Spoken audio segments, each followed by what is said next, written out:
Did you know that there's something that steals your peace, steals your happiness from you? It's something that, hi, there's one thing in life that's a thief. It steals your peace, steals your happiness, your joy, even steals your relationships. What is it? It's unforgiveness. My name's Russell, and welcome to Life Worth Living. And I want to share some things that I've learned through life about forgiveness and unforgiveness. Unforgiveness will affect your whole life. It'll affect every aspect of your life. Malcolm Forbes once said, "The only unforgivable sin is unforgiveness." And Debbie Ford says this, "Unforgiveness is a poison you drink every day, hoping that the other person will die." Pretty strong statements from people. But they're onto something here. Unforgiveness causes us all kinds of grief.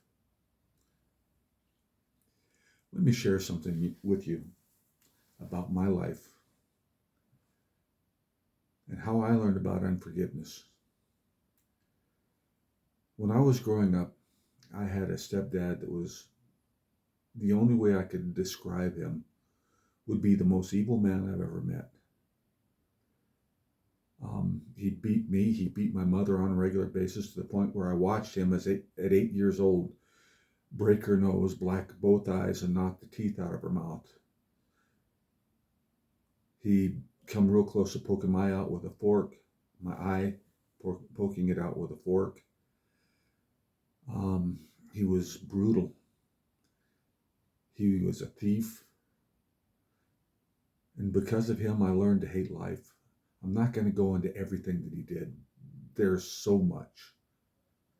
But leave it to say, because of his influence in my life, I learned to hate him. I didn't like people, even after my mom finally divorced him.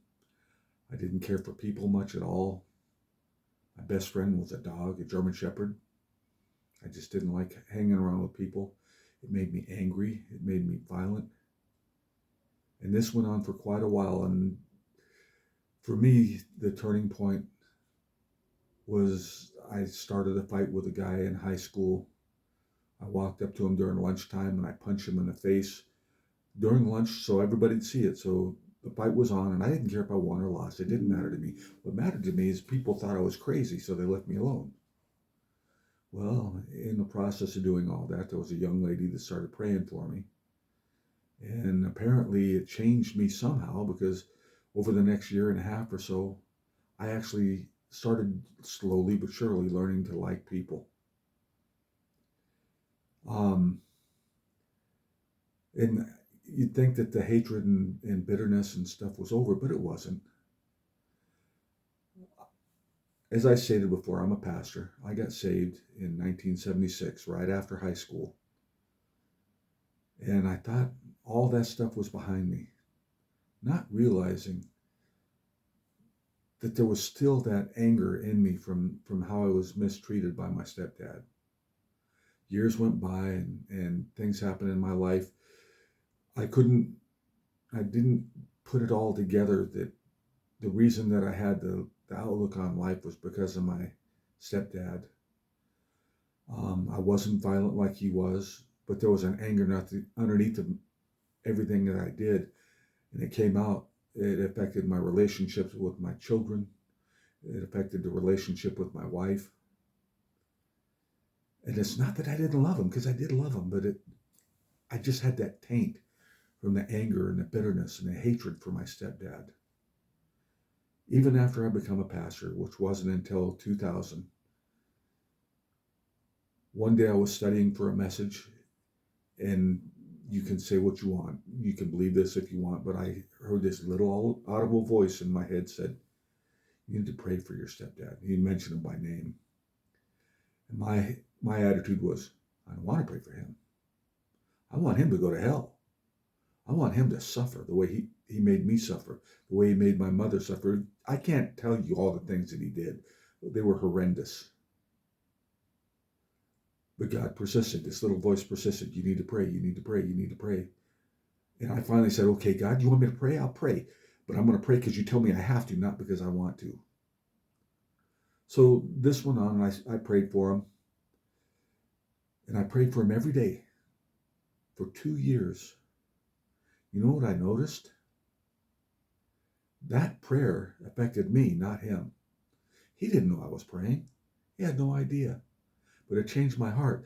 And I went from not wanting to pray for him, for just praying out of duty, to where I was actually concerned for him. I was concerned for his well-being. I was concerned for his salvation. I was concerned for every aspect of his life. His treatment of me and my family, my mom and my sister, caused me to hate people. I did. I hated people. But God's presence in my life changed all that. Now, you may not even believe in Jesus or what have you. It doesn't matter. The fact is that this is still the truth, whether you believe in God or not. See, because on the surface, I seemed I was okay, but underneath there was anger and distrust of people. There was bitterness, even after I became a Christian. And Jesus changed all that through prayer and instruction. Am I perfect? No, I'm not perfect. I still get angry from time to time because I'm a knothead at times, I guess. But I'm an honest knothead. Once I realize what I'm doing wrong, that I hold bitterness, I let it go. And it happens from time to time. My life has improved 100% from where I used to be to where I am now.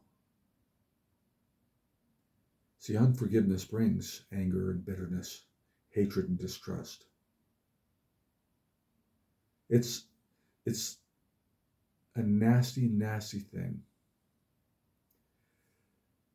Now, I would take you, if you're a Christian, I would take you to two pieces of scripture. The first one is in Matthew chapter 18, where Peter goes to Jesus and said, how many times should I forgive my brother? Up to 7 times? And Jesus said, no. You need to forgive him 70 times 7. It was that important to Jesus for Peter to understand that. Then again in scripture, Jesus was telling a parable. He was teaching on church discipline, but I'm not going to get into that. That's a whole different story. But one of the things that he said, let me back up. Not Matthew chapter 18. I want to talk about Matthew chapter 6, verse 9 to 15. You see the Lord teaching on prayer. Now, in this, one of the things he said is, forgive us our debts as we forgive our debtors. After he taught the prayer, he said this. He says, this is Russell's paraphrase now. He says, if you don't forgive other people, neither can my Father in heaven forgive you. So how important is it for us to let go of unforgiveness, to have mercy and grace to other people? Kindness. Does that mean that everything that's happened to you goes away like it didn't ever happen? No, that's not what it means. But what it means is we don't let it control us anymore. We don't let the anger, the hatred control us. We're able to step outside and say, and regardless of what happens, I refuse to let it affect me negatively. I refuse to hold that against that person anymore. So unforgiveness is a poison. It destroys our lives. And the sooner you let it go, the sooner you'll be free.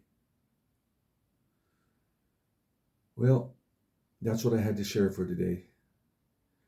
And I just pray that you would take a look at what I'm teaching and what I'm sharing here today and see if it doesn't apply to you.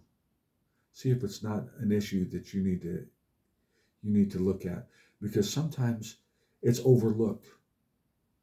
Sometimes unforgiveness is celebrated. People enjoy not forgiving others. They take pride in it. No, I'm sorry. But you'll never heal if you let that happen. You'll never be the person you could be. So that's what I had to share. If you have any comments, if you have any if you think I'm crazy, that I'm wrong, give me a comment. Subscribe if you will. I'd appreciate it. You have a great day. May the Lord bless you richly.